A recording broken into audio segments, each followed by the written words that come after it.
So now let's talk about two-dimensional rotations and 2D rotational matrices.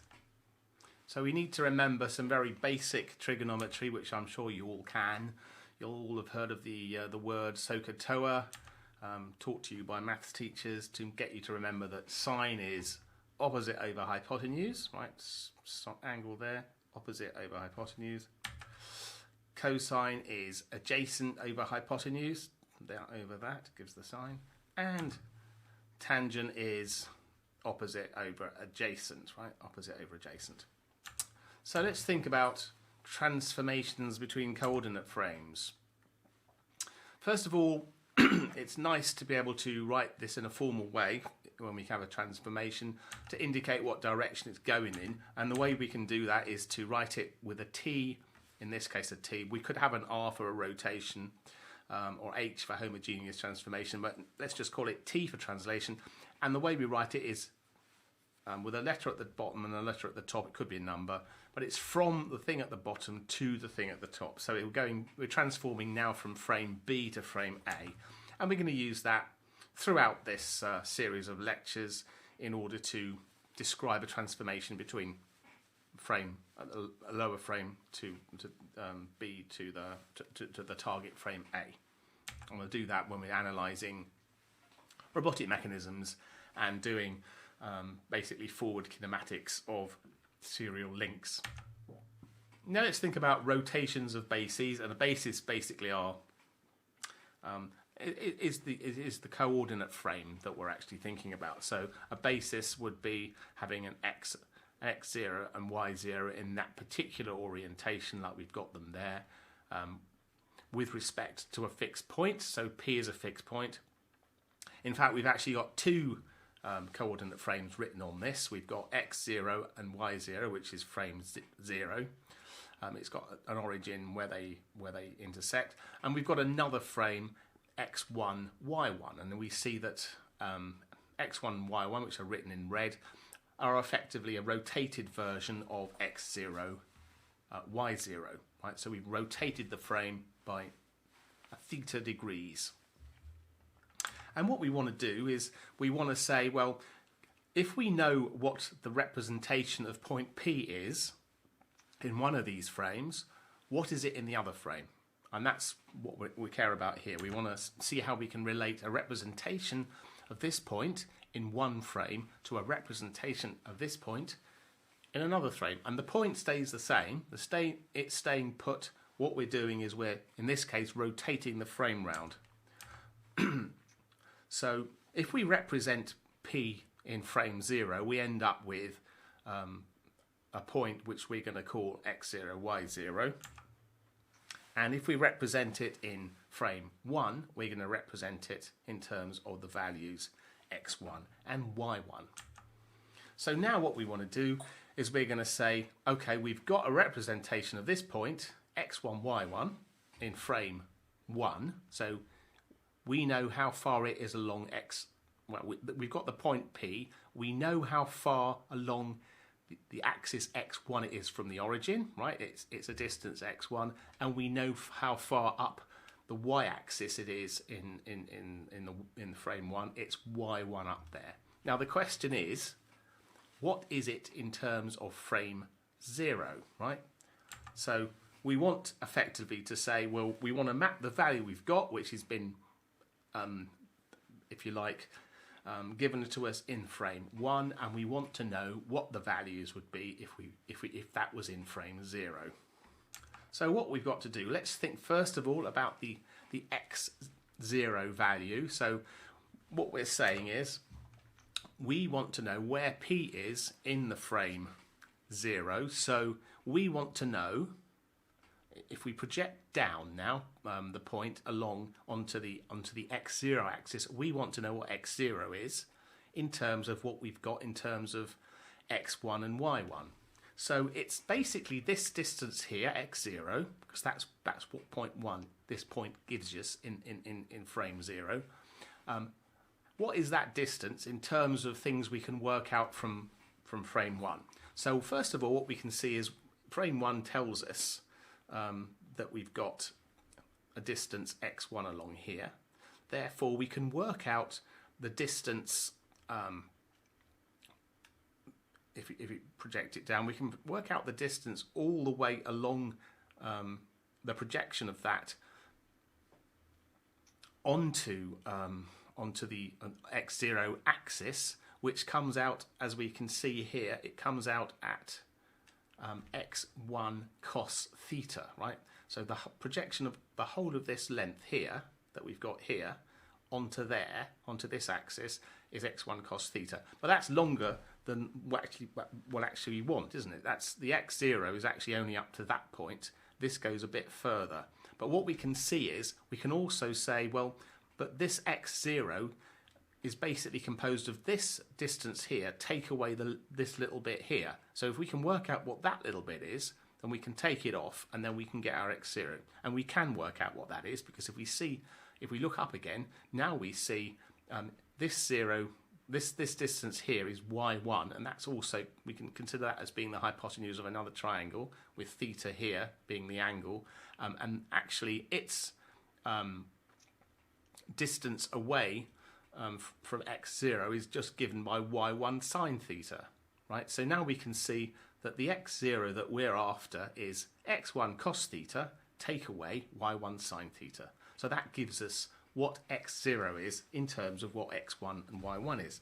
Now we just have to do the same for y0, right? So y0 is going to be, how far along are we along the y0 axis up here, right? That's this distance all the way here. How can we get that in terms of what happens with y1 and x1?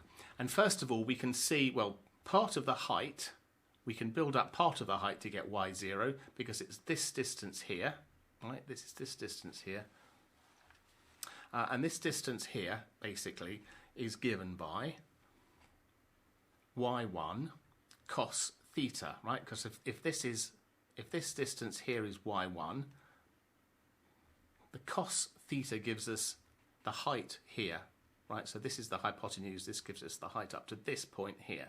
But that's not the whole story, because we've also got to work out the distance from where that leaves off right down until we touch the x0 axis. But we can also see that that's given by this distance here, right?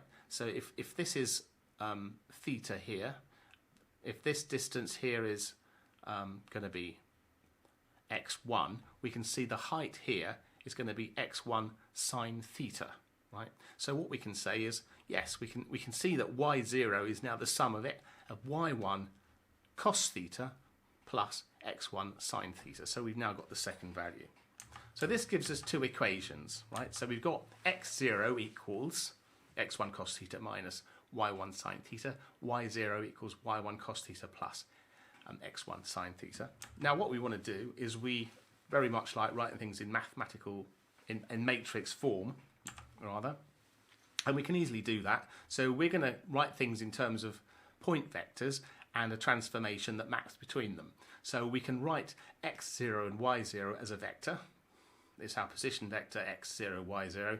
We can write the point that we're transforming as x1, y1, and then we see that we can put in a 2x2 transformation matrix, which will then multiply against this x1, y1 position vector to give us the values we want. So we can work through it. x0 therefore equals x1 cos theta minus sine theta times y1. That's the top line, that's correct. The second one is y0, right, equals sine theta times x1, that's that term, plus cos theta times y1, and that's that term. So both of those terms are correct.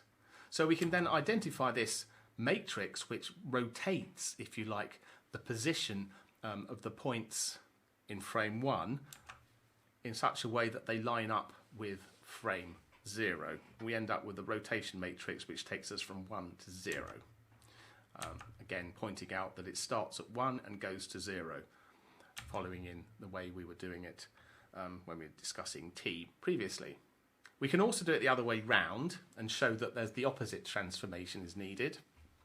In this case, what we want to do is we want to represent something in frame 0 and now move it into what it looks like in frame 1. So this time what we've got is you know, what does x1 equal in terms of x0, right? So x0 is along here again, y0 is just the height up here, but now we want to work out what x1 is in terms of x0, right? So if we look at how can we get this x1 value? Well, we can get some of it by just looking at the distance between here and here, right? This is the first triangle we can consider, and we can say, well, if the length along here, which is x0, we take that as the hypotenuse again, then this is the adjacent of that, and it's going to be x0 cos theta along here. But that's not giving us the whole entire length, because we need this little bit left over to add up as well. But we can again look at this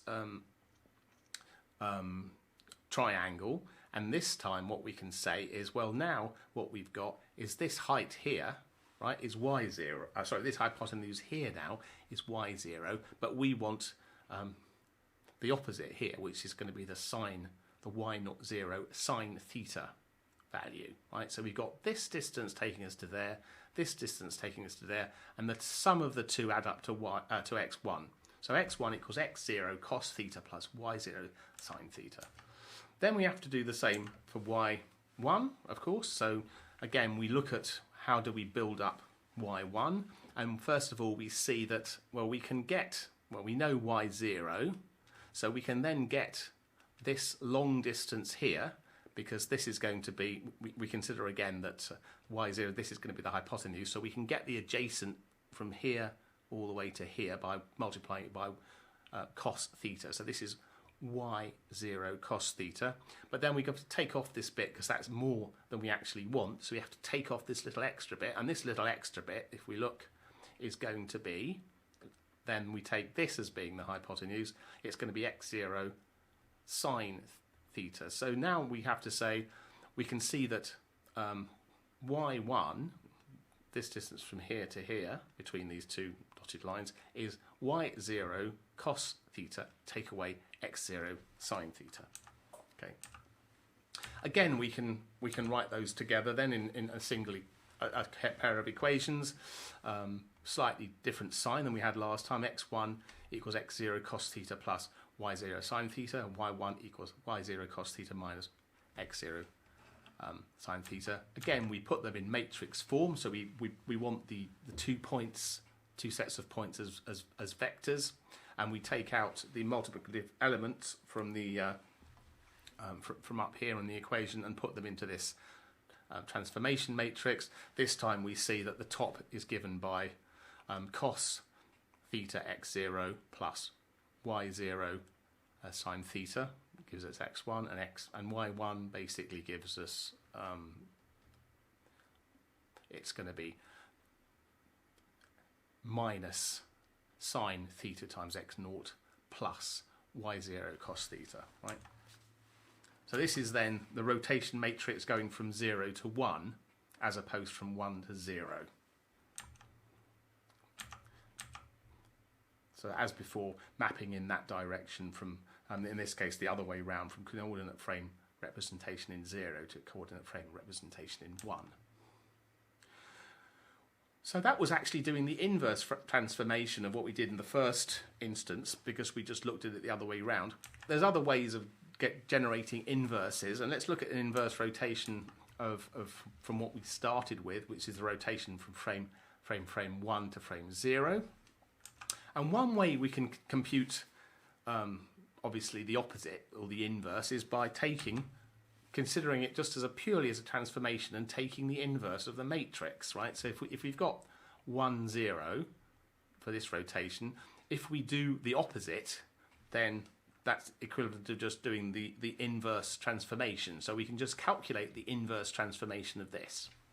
We should also point out, if we multiply both of them together, then we should end up with the inverse, so we end up with the identity matrix, but we're not going to do that. So how do we calculate the inverse of a matrix? So if it's 2 by 2, it's quite easy, right? So all we have to do is basically I think I've actually that's already been mucked about with. That should be A, B, yeah, C, D. So I've already changed the order of those. That's already been done by the reordering. But basically, it's 1 over the determinant, and then you change the order of the things such that we swap the A and the D, and we change the sign of the other two, right? So this is actually correct. I should have put beforehand A, B, C, D, so you can see where it started. So what we have to do is calculate this determinant term. So that's going to be cos theta times cos theta, take away sine theta times sine theta, which is with a negative in front of it. So that basically cos squared plus sine squared. And then changing the order here, cos goes to cos, though that doesn't change anything, but we just change the sign of the other ones. So this goes to positive sign and this goes to negative sign. So we see now that since cos squared plus sine squared equals 1, what we end up with is just changing the sign of the of these two values here. We end up here it's positive sign, here's negative sign, and that's what we had before when we looked at the analysis the other way round. Another easy way of thinking about how could we get the inverse of a rotation matrix is, well, we could put the angle in the other way round by changing the sign, can't we? So we can, instead of putting sine, cos and sine theta, we can put cos and sine minus theta. And we know that cos minus theta equals cos theta, and sine minus theta equals minus sine theta. So we put those in, and again, what we end up with is exactly the same as we had before.